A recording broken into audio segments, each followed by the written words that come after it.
Welcome to the Classical U podcast. Classical U is a training platform with over 100 self-paced online courses and new content added regularly. We customize and brand learning pathways, serving schools, as well as offering individual subscriptions to parents, teachers, and school leaders. Visit classicalu.com to learn more. I'm the director, Jesse Hake. On this show, I interview our course presenters as well as authors and leaders in classical education, talking about running a great classroom, teaching the human and fine arts, the great books. We're delighted to have you listening. Thank you for joining us.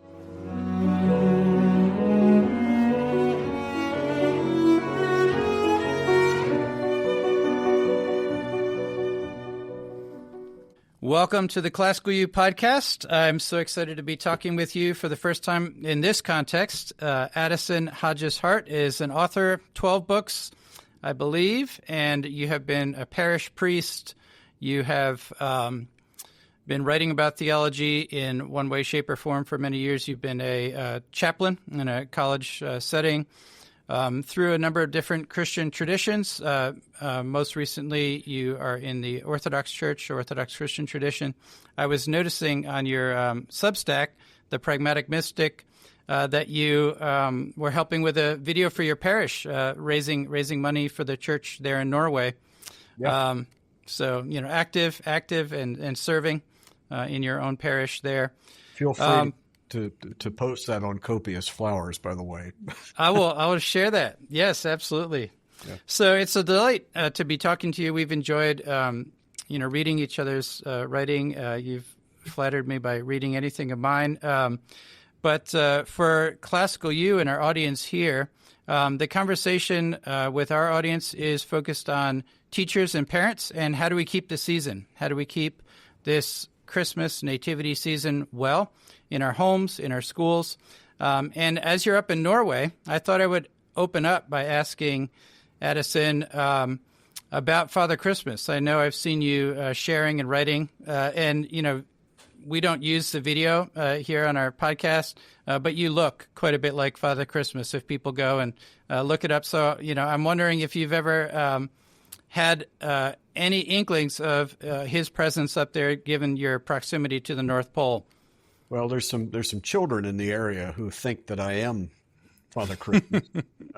In Norway, he's called the julenisse, the Christmas nissa, which is a sort of an elf, I guess, would be the. Mm-hmm. But he's really the same Father Christmas, Santa Claus figure that we're familiar with. And I've actually had the experience of being out in the woods, and Norwegians will talk about homeschooling, but they take the small children out into the woods and get them at a very young age acclimated to the outdoors. And I was out there once walking the dog, and a whole bunch of these little children. They couldn't have been much older than 5, and or so. And they were julenisse, So, so they took you to be julenisse. They took me to be the julenisse. So yep. Well, so maybe he's closer than I realize. A whole lot closer in that case. A lot closer, yeah. What are some of the distinctions between Father Christmas and Santa Claus? I know in the United States we use the term we use the name Santa Claus, and in you've lived in England. I know you grew up in the U.S. the Maryland. I've never lived in England, but you haven't? Okay. No. So the United States and Norway. Yes. But you have a lot. Your British heritage, and I believe you would primarily stick to the name Father Christmas. Christmas? Yeah. That's how he shows up, in the Chronicles of Narnia, C.S. Lewis. Do you think there's any value to one name versus the other, or have any thoughts on those different naming traditions? Well, Santa Claus, of course, is harkens back to Saint Nicholas. It's simply the Dutch version of that, Santa Claus, and I think over the years, especially now that I'm Orthodox, and by the way, I'm not going to move anywhere else. This is the final destination for me, but but certainly Saint Nicholas plays a major role in just Orthodox piety. Every single week we remember him on Thursday along with the apostles. So it's one of those things. I can't get away from Saint Nicholas. He's, I even have his icon upstairs looking at me, and there was one in here too. Yeah, there's he's on many iconostasis, in the church, like right up front. In our parish, he's one of the saints on the iconostasis. Right. His feast is coming up December 6th, right? Right. And of course, the tradition in Europe always was that was when you put out the shoes, not the stockings, but the shoes. Mm-hmm. Some countries, which is unfortunate because stockings hold a lot more. So we've made an improvement there. Yeah, we have. But which do I prefer? I mean, I really like the image of Father Christmas. Because there's something about I just like the name Father Christmas. Mm-hmm. There's just something I really can't put my finger on it. Maybe it's this longing for the father figure or something like that. Mm-hmm. But, and the kind of warmth and all that seems to be exuded by that name. But he's very much. He's always. I don't think you'll find this tendency to want to connect him to Odin and pagan prototypes and all of this sort of thing. The truth of the matter is he's always been a Christian symbol. So that has played into, you won't find a whole lot of pagan prototypes for Father Christmas. He's very much the embodiment of this time of year in the North, but with a very definite culturally Christian feel to him. He's generous, he gives, he welcomes children. So you have a number of motifs there that play into the larger character. So I tend to associate him with the Ghost of Christmas Present in the Christmas Carol as well. Is that legitimate, do you think? I always did. She's wearing in the Ghost of Christmas, the Ghost of Christmas Present is a giant, basically. Yeah. He's like about 8 or 9 feet tall, and he's clad in green, but there's that joviality, and I always liked that aspect of Father Christmas because he really represents the feasting and the joy. So you see him in the old tradition. You see him with bowls of steaming punch, and cakes, and his head is ringed with holly and it's that sort of thing, and it's a nice blend of the natural world with this sort of divine presence, but a jovial divine presence, and that's part of the delightful aspect of it. So it's, in a sense, he embodies the whole season, and you need that in the cold, dark Northern European and North American context. So you need something like that. Some cheer. All the warmth and cheer and joviality that you can get through the dark winter. You do. Well, I mean, it's already getting dark around 3:30 in the afternoon, and the sun is. And when we get towards Christmas, it's going to be like 4 or 5 hours of light where I live, and that's about it. Wow. Yeah, that is Spartan. So, you're kind of saying there's no pagan precedent per se, but the elf figure, in the Norwegian, that is like a folk, so there's a kind of taking of something from folk tradition at any rate, that, and a Christianizing of it. Is that,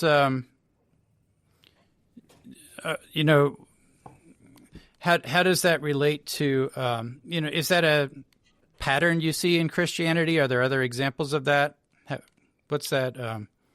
Well, I mean, I think the closest you might come to it in a different culture, an entirely different culture, would be the image of Budai or Hotai, the kind of large.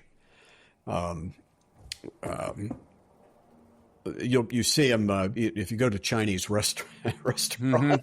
The laughing Buddha, The big laughing Buddha, who some people think is Buddha. Well, he's not Buddha.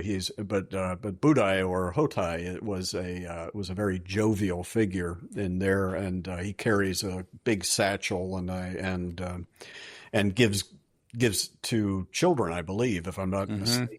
And it's interesting if you ever look at those 10 ox herding pictures in Buddhism, the last figure that you see is that of Budai or Hotai, and he's there as sort of the paradigm of what you're trying to achieve. So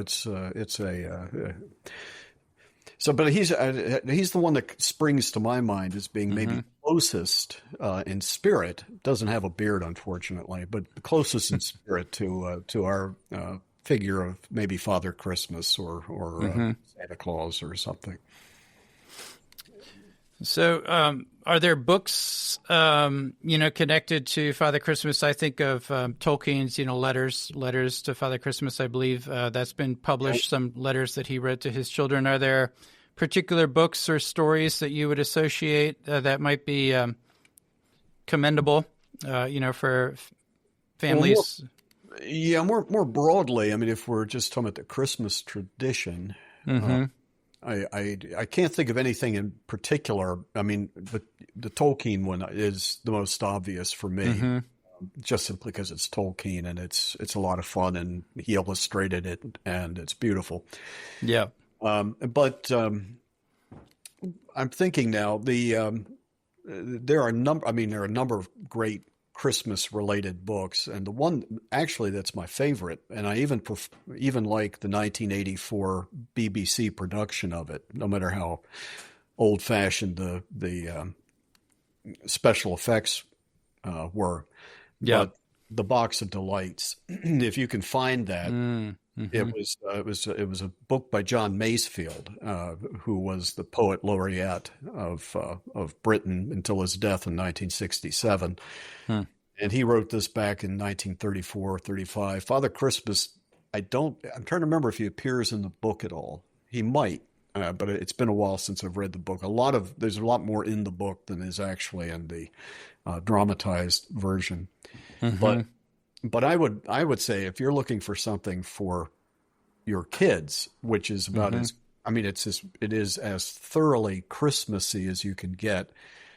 C.S. Lewis loved it. It was a book he very much liked, and you can see the kind of the Narnia feel, Narnia feel that is kind of in that story too, and it's just a lot of fun. And the novel's great, and I would say definitely something to watch with kids at Christmas time is that 1984. You can get it on DVD. I don't know about in North America, unfortunately. You have to look around, but I know it's out on Blu-ray now. So, well, thank you. That's beautiful. That's one that I don't think gets a lot of. I don't think a lot of people would be aware of. So it sounds like a little kind of lost treasure. Great to note. Yeah. Any stories from St. Nicholas that stand out in your mind? I know he's probably best known his own hagiography and the stories about him in his lifetime. Gift giving is associated with him as well, with the two, I believe it's two young ladies who are threatened, to be taken into slavery, and he saves them with gifts, given to their father in the night. Right. It's where we get the three bowls, gold bowls outside of pawn shops, the old traditional pawn was because of the three gifts of gold, bags of gold. So there's actually three girls. There's three girls who, the original story was, of course, that they were if they didn't have that for a dowry, they'd end up basically in prostitution. But the cleaner version doesn't mention that so much. Mm-hmm. But the legends, I tell you, the legends of Saint Nicholas are wonderful, and I love hagiographic legends because it tells you something about the saint. We know very little about the historical Saint Nicholas, but if the legends are a clue to the kind of generosity and goodness that he exhibited as a bishop. By the way, the story where he hits Arius on the ear at the Council of Nicaea is complete baloney. It never happened. I always have to tell people that it's terrible. They repeat it every year that, be like jolly Saint Nick and box an Arian on the ear, but he never did that. It was just one of the stories. But of the great legends about him, I always had a preference for the three boys. It's always three. Mm-hmm. Three boys who are somehow taken by something like a tavern keeper and killed and brined, and because they're going to eat them. It's a horrible story. This is starting to sound like a Brothers Grimm, tale or something. Oh, yeah. It's in that kind of kind of orbit. And Nicholas comes, and their names are I think it's Timothy, Luke, and John, or something like that. And he he raises them to life again, and we also, there's so he saved some men who were going to be executed, and so you have that story that he stands between the executioner and the those who are going to be executed. But by the way, if I can recommend something else. Yeah, absolutely. If you really want to introduce kids to the stories of St. Nicholas, you can't do much better than to get Benjamin Britten's St. Nicholas, I think it's the Oratorio, and just follow the libretto because it has all these stories are interwoven, and there's sort of a mystical feel to it. So if you can... And it's easy to find. It's CD, or you can get hold of it. But oh, that's wonderful. But the text is wonderful, and it's in English. Benjamin Britten. So. Well, that's beautiful. Yeah, thank you very much. Those are the kinds of little gems, that teachers and parents are just always delighted to find. Me personally, as well as I know friends. So. As our conversation brings anything to mind, please let us know how you keep the season. I know that in my conversation last year, the kind of Christmas edition of the Classical U podcast, we talked about Mary, and that is a topic you've written about in your among your published books. That's one of the significant threads in your own writing and reflection. And it's an interesting time of year because I think across different Christian traditions, we kind of have an excuse or a permission, to reflect and talk. And Matthew and I think, we're trying to stir things up a little bit. Our audience is, largely American Evangelical Protestant. You and I are both Orthodox. So there'd be some real differences there in the understanding, but I am curious to hear from you what, in your own practices connected to the Nativity season, what kind of rises to the surface in terms of the presence and role of Mary in your own practices, and is this time of year, particularly meaningful with regard to her and her place in the salvation story? Yeah. Well, as Orthodox Christians, obviously, we are constantly thinking about Mary. I mean, we say our daily prayers, and she's always included, very much so. And so, yes, this time of year, I mean, we just a few days ago we celebrated. It's based on an apocryphal gospel account, but its symbolism, its poetic meaning, is very rich, and that was this past week where we celebrated. In fact, tomorrow is the leave taking of that feast of the presentation of the Virgin Mary in the temple. Okay. Yeah, as a 3-year-old, the story of the 3-year-old girl brought in by her parents. Mm-hmm.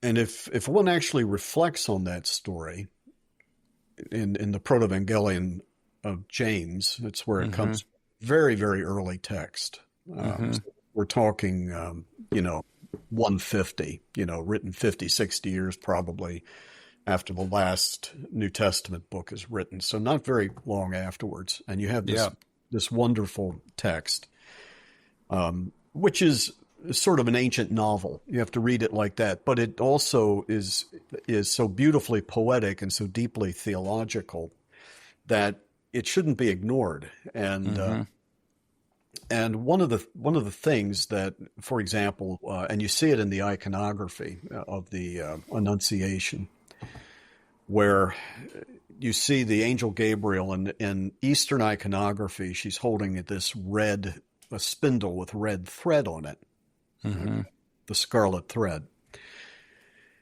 And there's a significance to that. And actually the significance is something that we read in the epistle to the Hebrews. In the story, she is given the task of weaving the curtain that separates the holy place from the Holy of Holies in the temple. Right? Which is eventually torn right after the crucifixion. Exactly. And we talk about, in some of our prayers, we talk about Christ being robed in the blood of his mother. Okay, that in other words, he takes his human nature from her. Right. The epistle to the Hebrews speaks about entering into the temple through the curtain, which is the flesh of Christ. And what you see in that story, the Protoevangelium of James, what they're saying, that she's the one weaving that curtain, and she's holding that scarlet. The color is important because that's her blood. Say that is a symbol of the fact that it's from her that Christ takes his humanity, as he's knitted together in her womb. Right. In a sense, his flesh is woven in the womb, and that's what that's talking about. So, we can read it, and if you're a literalist, then you go, well, it doesn't make sense. She wouldn't have been there at the age of 3, But if you read it with the kind of theological sensibility that the fathers have, for example, like when Gregory Palamas writes his homily on that feast day. You realize that there's an awful lot going on there that, in fact, this past feast puts us in mind of what's coming at the Nativity. That she, in a sense, is the temple in which Christ, God in human flesh, dwells, and he becomes for us the temple in which we will dwell, and the way into the Holy of Holies. So if we think about Christmas, not just as the baby in the manger, but also in the richer sense, Mary's very much a part of that. She's right there at the center of it. We don't call her, in our tradition, we don't call her the Theotokos for nothing. She is the God bearer, the one who brings forth God in the flesh. And when you think about what kind of honor that is, then it's hard for us not to look at her and have deep reverence, even if we belong to a tradition that doesn't traditionally pray to her and ask her to pray for us. If we don't reverence her, in fact, in the Gospel of Luke, when she's greeted by Elizabeth as the mother of my Lord, that comes right out of the Old Testament. And that's the Queen Mother. That's the title of the Queen Mother. I could, in one or actually in 2 of my books, I give a whole list of references from the Old Testament where that very phrase is used of the mother of the king, who, by which the way, was actually a title in the Hebrew court, right? I mean, it was absolutely Gibra, or I'm not a Hebrew scholar. I'm not a Hebrew expert, but yes, that it was a title. So when Elizabeth greets her like that, if you're a Jewish person, a Jewish Christian, and you're reading this text and Elizabeth greets her with that title, you know exactly what's being said. And so even if we're a little bit cautious about asking prayers from the saints, I'm not. I talk to them all the time. So why not? I mean, we're a cloud of witnesses. We're surrounded by. They watch us, and we ask them to keep doing that, please. But we should at least reverence her with the same kind of reverence that we see in the scriptures and in the early church. So, so I don't know if that answers anything, but that's my... No, absolutely. Thank you. I mean, her title, Mother of God, the Theotokos, is a basic creedal Christian claim, right? I mean, that's, some of the earliest councils, that's kind of worked out. So we use that Theotokos title in the Orthodox Church, but that's actually fairly widely shared as a doctrinal position, I think, across. If you say the creed, you're implicitly saying it anyway, because if you're saying that God of God, light of light, very God of very God, begotten, not made, and then being a one substance, and then born of the Virgin Mary, I mean, you can't get much. Yeah, she's literally the Mother of God. Right. Yeah. The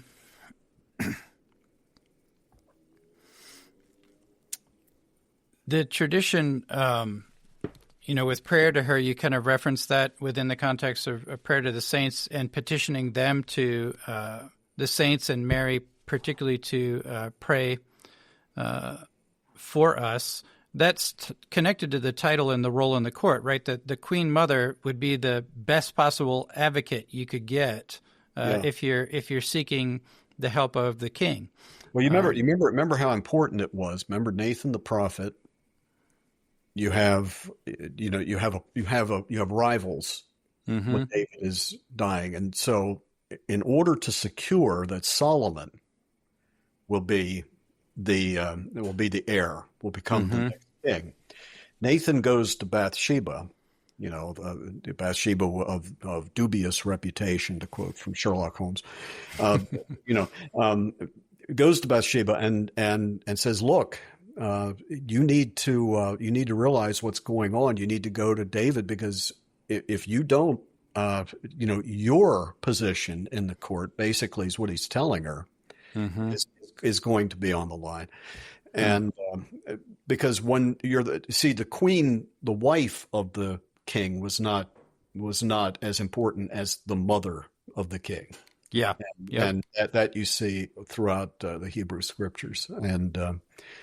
And so if you look at that story and then you think in terms of Mary being called the mother of the Lord, it's absolutely, he's the son of David, see. And so her position is one of honor. And so that whole kind of courtly system or structure or set of titles is brought into the heavenly throne room with the ascension of Christ, and as he takes the throne, his mother takes her throne, as the Queen Mother, eternally in some sense. That seems to be kind of built into the understanding of the New Testament Christians as you just find kind it of in John as well. When he refers to her as woman.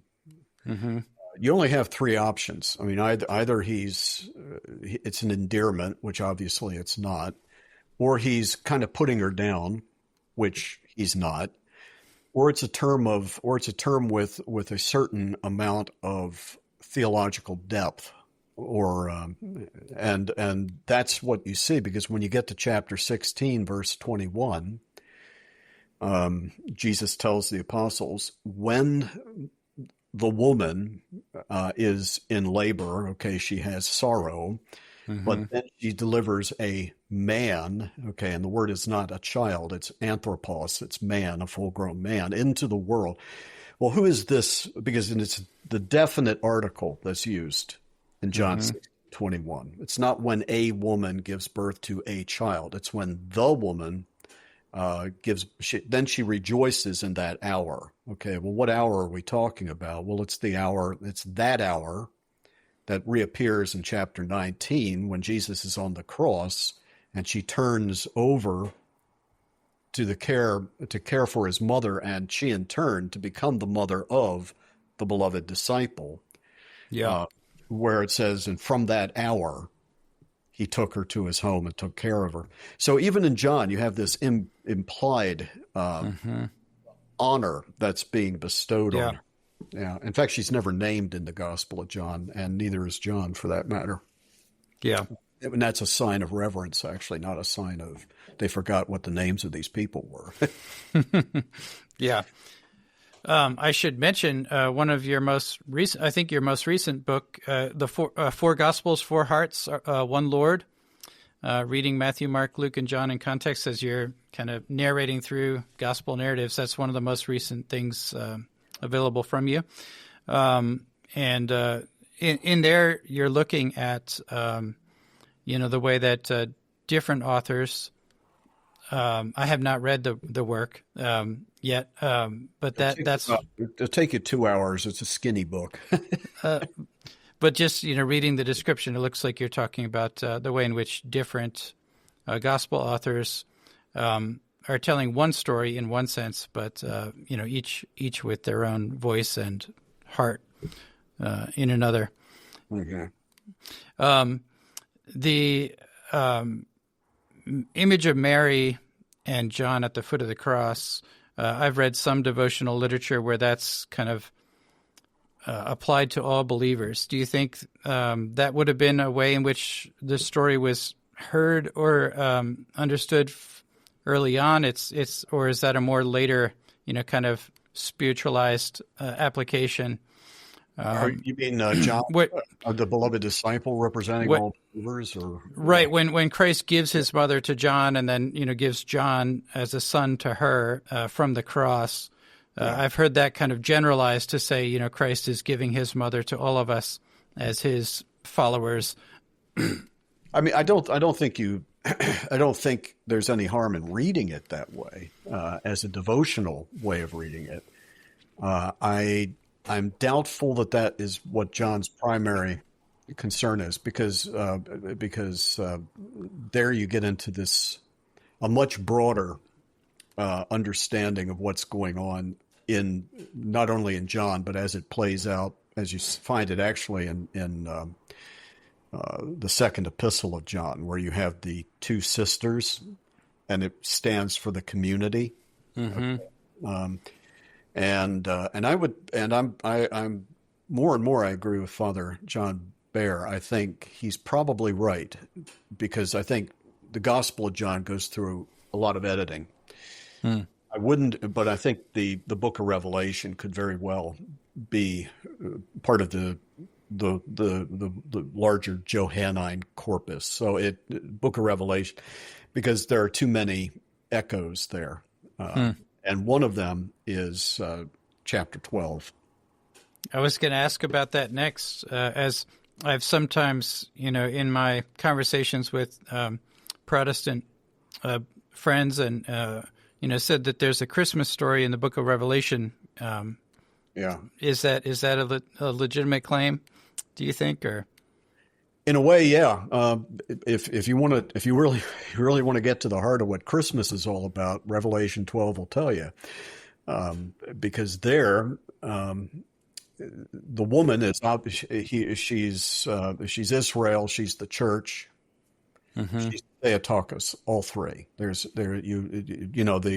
you look at that matrix of images, those things cannot be dissociated, because now we're talking about types and what these things mean on a spiritual level.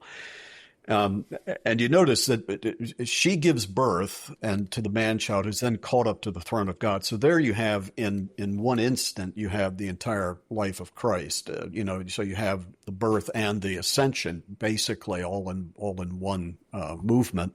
Mm-hmm.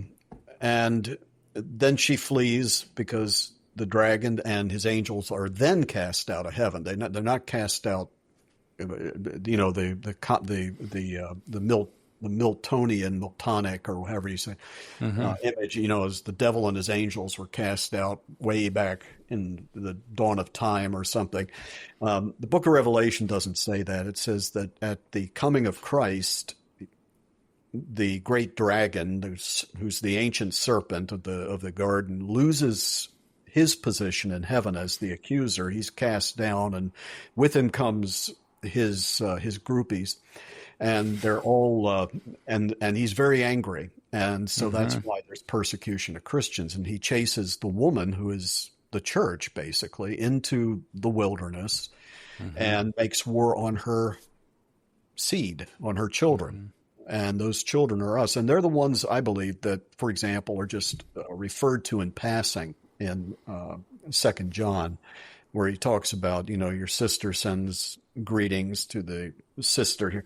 There's a whole woman, the woman imagery in John and in the gospel shows up over and over again. Always watch it in John's gospel when he says woman, because he calls his mother that. He refers to Mary Magdalene as woman.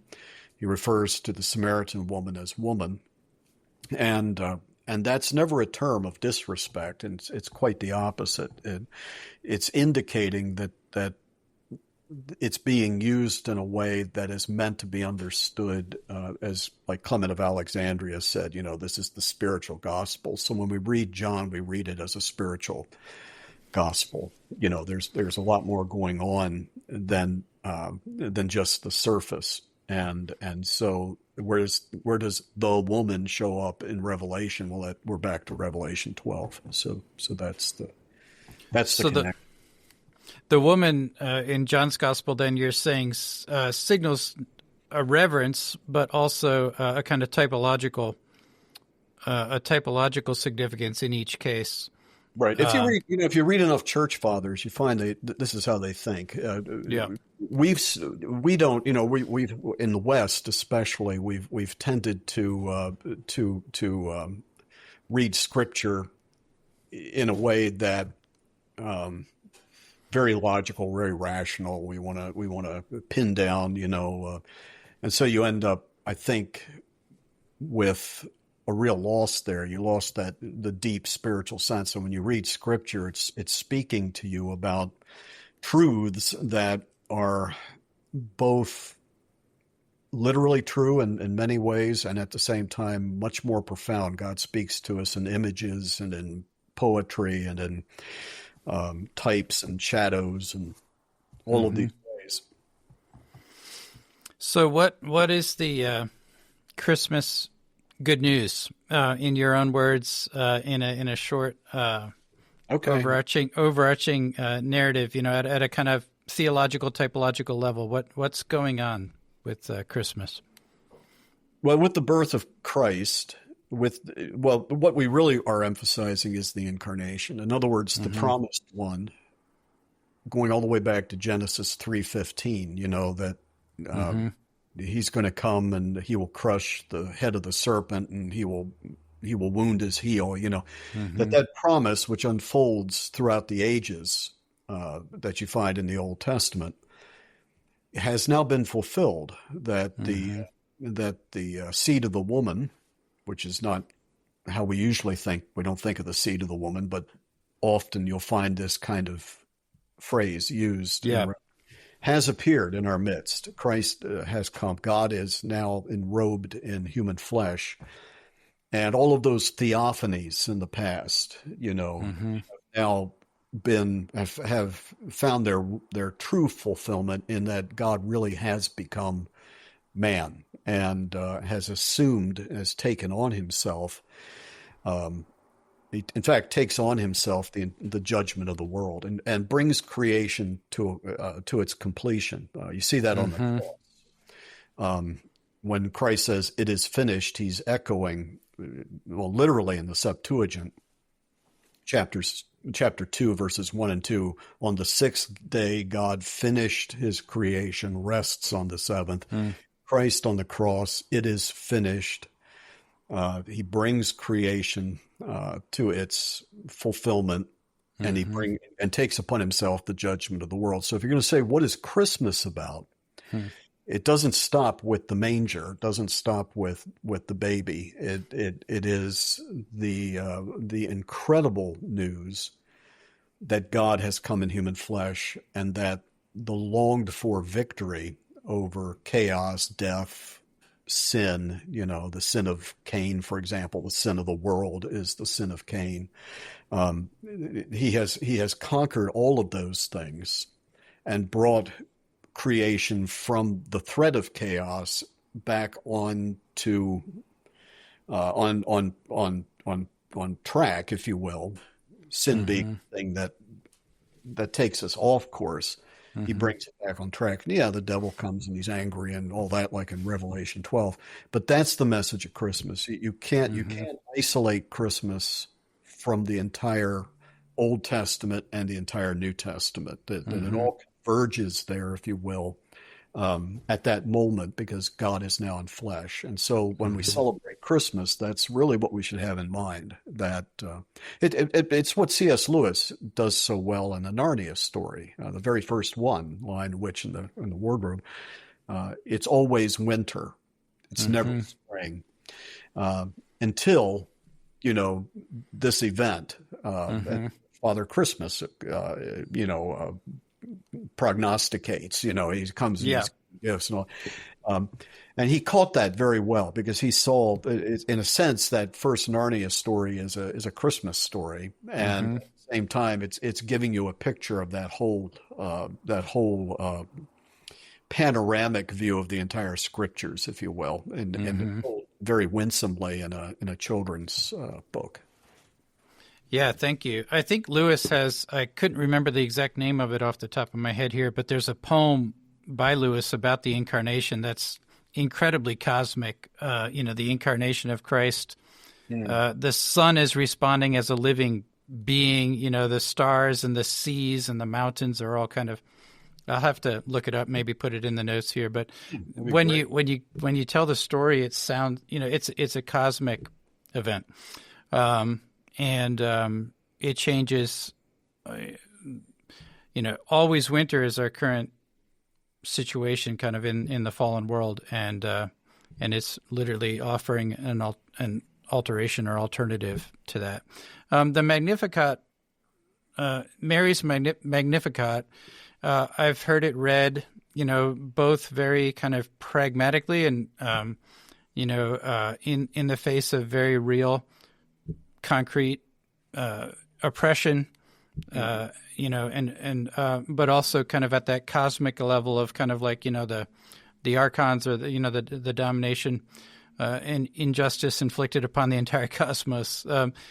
How would you sort of recommend reading the Magnificat, and what kind of insights might you offer there? Well, I think you have to hold both those things together, because as you read, again, the entire panorama of Scripture, but as you read your Gospels, for example, no ancient person would ever have thought of separating what goes on in the spiritual realm from what happens, say, in the political realm. That's a modern invention. That here's the realm of politics, here's the realm of, injustice on earth is much more important than injustice in heaven. Whereas the ancient people, they just don't think that way, and the gospel think that way, and the Bible certainly doesn't have this idea.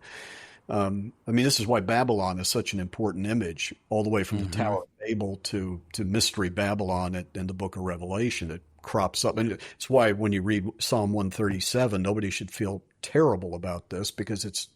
The fathers read it as, you're dashing your baby temptations against the stones. You see, because why? Because Babylon. See, that's the. But that whole symbolism is throughout the scriptures, and Yep.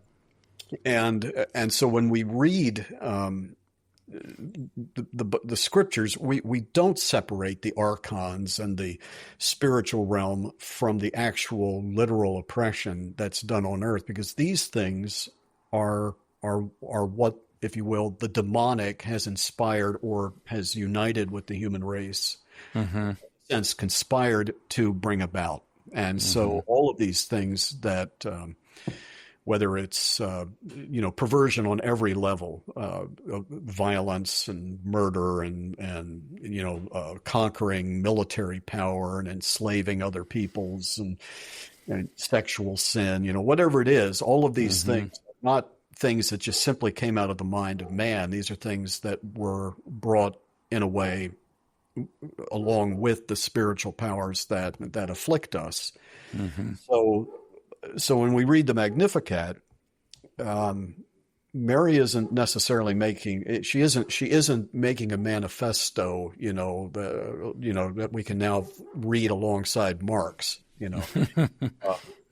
What she's saying is something that would have been recognizable to anybody, that these spiritual / human powers that oppress and dominate and hurt others, this is coming to an end, and God is going to overturn it, and has in the birth of her son. Thank you. I can't help but notice the dogs barking. How many dogs have you had up in your life in Norway? All told, 4. All of them Newfoundland dogs, and we have 2 now. The first 2 that we had died. They lived natural lives, and now we have 2 more. And so, yeah, they keep me busy because they're bigger than I am. Are any of them as talkative as their much more famous cousin, or whatever you would call them, Roland? Roland, no, they're not. They're not quite the intellectuals. They're much more average dogs. Who they read cheap fiction, things like that. It's not into philosophy, but I'll catch them every now and then. Smoke.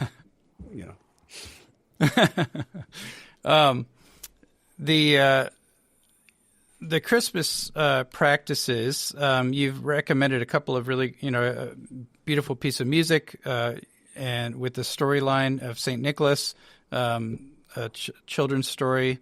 Any other pieces of music, particular prayers, books that have enriched, your life around this time of year, either Advent or Nativity? I know, I think more and more Christians in America are kind of making that distinction, between the Advent period of preparation and then the proper feast, the 12 days of Christmas. You see marketers, having 12 days of Christmas leading up to, they flip everything around. But in either season, the preparation or the feasting, what are some songs, books that kind of stand out in your own practices? Well, the first thing I would say is, of course, Orthodox, we're in Advent. We get a head start, We also have stricter fasting, which I'm happy about. I prefer it. But I would say if you're keeping Advent, keep it Advent. In other words, don't put up your tree too early. Wait till obviously to when you have to do it, but hold off and really get into that season, because it's not Christmas. It's the preparation for Christmas. And I would say if your tradition is fasting, practice fasting. Don't go to all. You may have to go to an office party, but just, be restrained, but treat it like that. It's like a mini Lent, and it should be a time. I'm not saying afflict yourself with unnecessary misery or anything, but get yourself prepared for the coming of Christmas. That's the big celebration. And if you do it too soon and then it's over on the 26th, then you did it wrong. Because then you're beginning, actually the octave, that's the old-fashioned thing in the West, and the 12 days of Christmas, and that's the celebration time. So that's what you really want to enjoy. Music-wise, I think it depends on your taste. I would just say that if you really want to honor Christmas well, focus on the hymnography, focus on the carols. Go out and buy the old Robert Shaw Chorale CDs or something, but listen to the great music of the season that really talks about what the season is about. And sure, there are some that bring a lot of joy into Cherry Tree Carol, and things like this. But I would say, and you can begin that in Advent. Get yourself ready. I can't think of too many Advent hymns. There are a few. I mean, certainly, "Come, O Come, Emmanuel," and things like that. But I would say keep the seasons. We've really lost it. I mean, now already, here there were Christmas decorations up before Halloween, and that's when you realize, the world can do whatever it wants. I really couldn't care less. But I think as Christians, we owe it to our tradition to really keep those. Whatever those traditions are, because different people have different ones, but mine tend to be more Englishy and Norwegian, but and Orthodox too, I guess. But really honor the season, and if it's a time of preparation for Christmas, don't be singing "We Three Kings" yet. Hold off until Epiphany comes along. So, yeah, well, that's just my idea. Don't. One thing I would say, don't imbibe a lot, just, say no to yourself on some things before Christmas. And then when Christmas comes, now's the time to have the liqueur with your coffee or whatever it is, Yeah. I think the marketers want us to imbibe, immediately. Well, they would like us to do it all year long. Yeah. They're selling things. Yep. And we need to break that habit where being a consumer is not being a very Christian. We have other responsibilities than to spend a lot of money on ourselves and on the people. Yeah. That we love. Yeah.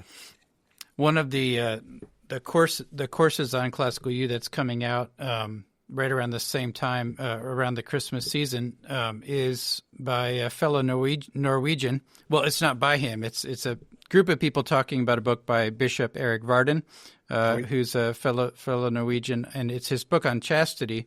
And I know I had checked with you ahead of time. You've met Bishop Varden, haven't read that particular book, but that topic of finding the power to love, to celebrate, to receive through, a practice of self-control. Certainly, is there a connection in the kind of pattern that you're just describing, Advent and then the Nativity feast? Chastity, as a topic. Now, I've read a little bit of Bishop Varden's book. I have it upstairs. I haven't sat and read it all the way through. And I have met him. And in fact, my wife is up now in a place called Stiklestad, which is where St. Olaf met his end, and she's painting the entire chapel ceiling and everything. Wow. Right now.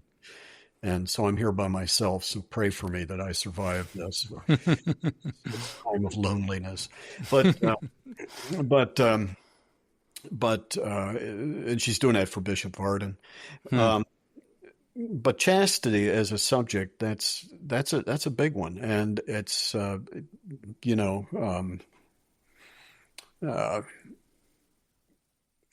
mean, I've speaking as sort of a semi-monastic type, I actually kind of love it. So I don't know how much I need to say about that, but it opens you up to I don't know. I would say a greater receptivity and love for other people, and I think it has that because and it has that potential. I should put it like that. And there's other ways of being chaste than just simply in the sexual area. Chastity of thought, chastity of word, chastity of activity. Where we are chaste in ways that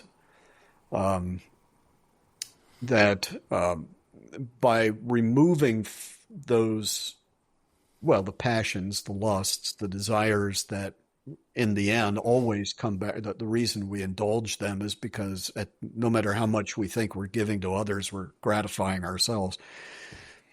To remove at times the most overt forms of self-gratification, that's really the essence of chastity, allows you to have greater sensitivity and awareness. It grows. It's not something that is going to hit you all at once, but you will, I think, develop that the more you take that on board as being a good thing for your soul, for the purification of yourself, the cleansing of your mind and heart and behaviors. So, yeah, he.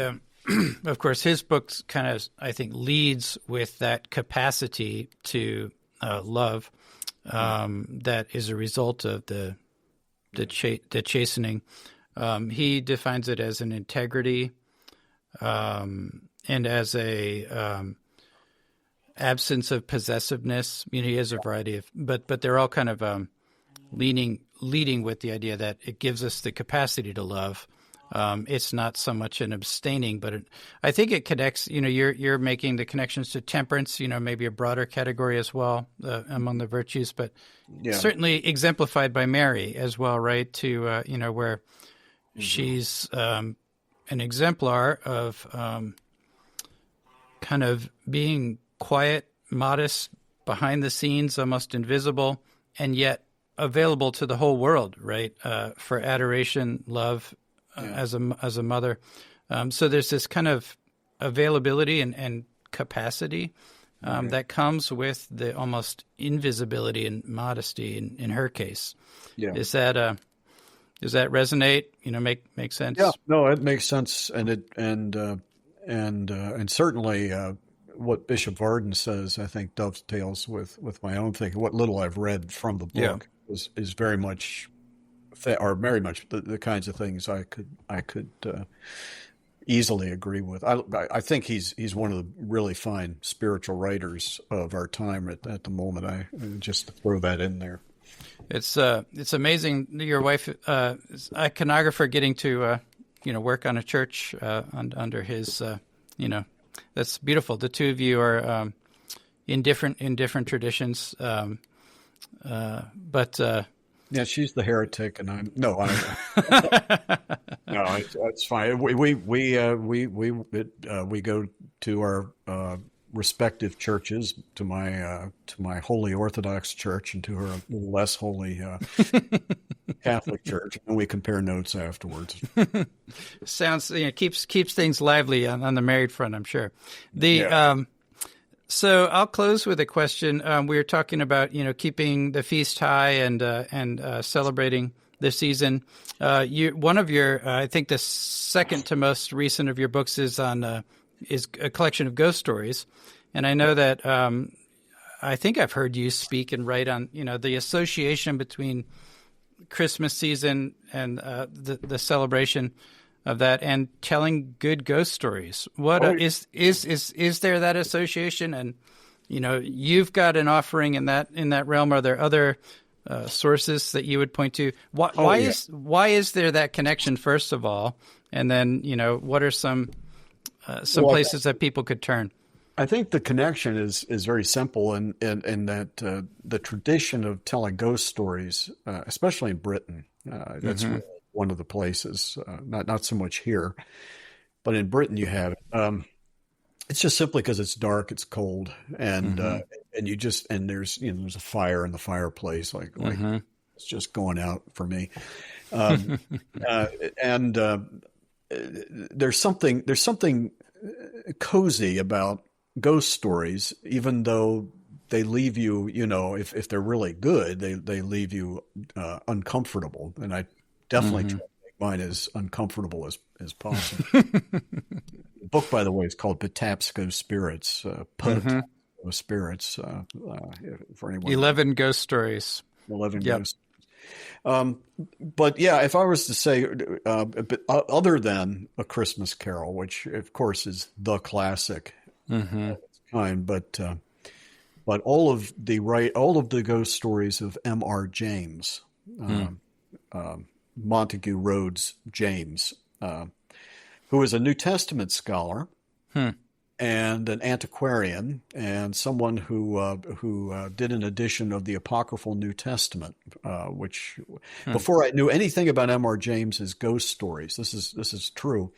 When I was in seminary, or actually in college before seminary, I discovered this wonderful edition of the New Testament Apocrypha, and it was, of course, M.R. James, and so I got to know him as an Anglican scholar of antiquarian writings and of the Apocryphal New Testament, including the Protoevangelium of James, and then all of a sudden I found out that he was like one of the great writers of ghost stories, and so I would say, and all of his stories he told on Christmas Eve. So he would gather students around him and regale them. They'd be sipping sherry. This is before midnight service or whatever, and then he would tell his ghost stories, so M.R. James, definitely. And then maybe the other one I would recommend, who's like James, is E.F. Benson. He wrote the Matt and Lucia stories. I don't know if you're familiar with those, but but he wrote a book. You can get it. You can get a 1-volume edition of all his ghost stories. He wrote many more than M.R. James did, but he's the other one I would recommend. And then there's others who are also Arthur Machen. And others who are a little more, they're a little different than the Christmas ghost story tradition, which James and Benson would I think represent. Mine are not really Christmassy, but they are ghost stories. So they're this time of year. Yeah, turn out all the lights except for one and sit in a dark place. Thank you. That's a rich list. So that's not a tradition in Norway. Are there any particular Norwegian traditions that you've picked up in living there for years at this point? Oh, there are definite traditions here that are unique. I mean, it's mainly, I would say, in the area of food. We have lamb ribs and sort of a mashed.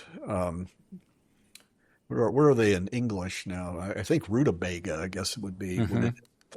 And other things, but they're smoked and they're really good. And what's the Norwegian name? Let's see. I would go blank right at this moment. It's a root vegetable, though. Yeah, it's. Wait a minute. You're talking about the root vegetable. It's. Oh, come on now. Kohlrabi. Okay. Kohlrabi. So yeah, it's good. And that and potatoes and all that. And then of course, various kinds of sausage and they do these wonderful, pork ribs, tinna ribba and things like that, which have like the outer crust. I mean, this is totally unhealthy. It will kill you. It's worth dying this way.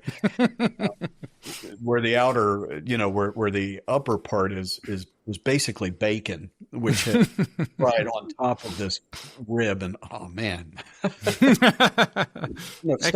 this is a fast period. I shouldn't be thinking. I brought the question up too soon. We got a ways to go, but I can hear it in your voice. That this is coming. After the birth. Oh yeah. Yeah.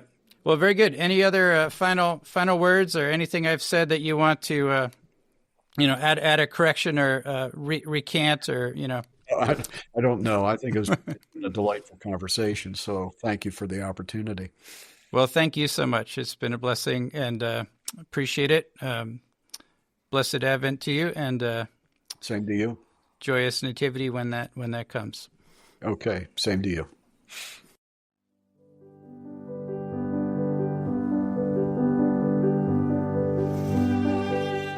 You've been listening to the Classical U podcast. Thank you for tuning in and for following us with our courses, training teachers, parents, school leaders on classicalu.com. Our training platform is owned and operated by Classical Academic Press. As listeners, you can purchase any book from Classical Academic Press outside of our digital items, as well as any Classical U subscription at our special listener discount of 10% off. Just enter the code CU Podcast, all one word, at the point of purchase to receive this discount on any book or classicalu.com subscription. Finally, please also watch for live learning webinars in collaboration with Schole Academy, which offers live online courses for primary and secondary students. Thank you for listening.